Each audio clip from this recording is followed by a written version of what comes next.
Point Nemo, setting coordinates now. This is the TMI pole body from status Matt. And this land is thousands of miles away. Recording status stable. At exactly Copy 6 what? o'clock Heading out in to the check the morning, deck. The engine stopped. A sudden silence felt unnatural. No birds, no wind in trees, no distant ships, only water and sky. Jonas Keller checked the GPS one more time. The numbers did not change. He was at Point Nemo, the place on Earth that is farther from land than any other place. The closest humans were astronauts passing high above him. He was completely alone. Hour 1, the realization. At first, it felt exciting. He walked around the small research boat, touching everything as if to confirm it was real. The metal railing was warm from the rising sun. The ocean moved in slow, heavy waves that did not break. He spoke into his recorder. Hour 1. I have never seen the ocean this empty.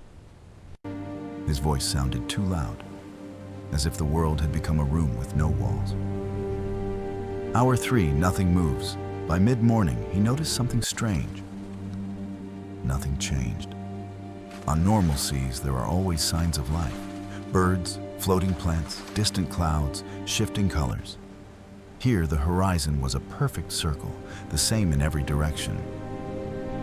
He turned slowly, trying to find a single reference point. There was none. For the first time, he understood what true isolation meant. It was not just being alone, it was being somewhere that did not react to his presence. All right, let's check this tension. Hour 6. The mind fills the space. Deploying sensor around now. noon. He thought he Steady, saw hold something that far line. away. A dark shape on the water. His heart started beating faster. He grabbed the binoculars. There was nothing, just light and waves. He laughed quietly, but the sound faded quickly. His mind had tried to create company where there was none. He wrote in his notebook, "The brain does not like emptiness. It tries to invent things." Hour 9, looking down. In the afternoon, he dropped a sensor into the water. The cable kept going down, and down, and down. More than 4 kilometers of ocean below him. He leaned over the side and stared into the dark blue surface. It looked calm, but he knew that beneath him was a space large enough to hide mountains. For the first time that day, he felt small. Hour 12, sunset. The sunset was the most beautiful he had ever seen. The sky turned orange, then red, then deep purple. The colors reflected perfectly on the still water, so that the boat seemed to float between two skies. There was no sound except his breathing. He did not record anything. He did not write. He just watched. Hour 15, night. When darkness came, it came completely. Without cities or ships, the stars were brighter than he thought possible. The Milky Way stretched across the sky like a river of light. He lay on the deck and looked up. A satellite moved slowly overhead. He remembered reading that the people inside were closer to him than anyone on Earth. The thought was strange and comforting at the same time. Hour 18, the longest hours. Around midnight, time slowed down.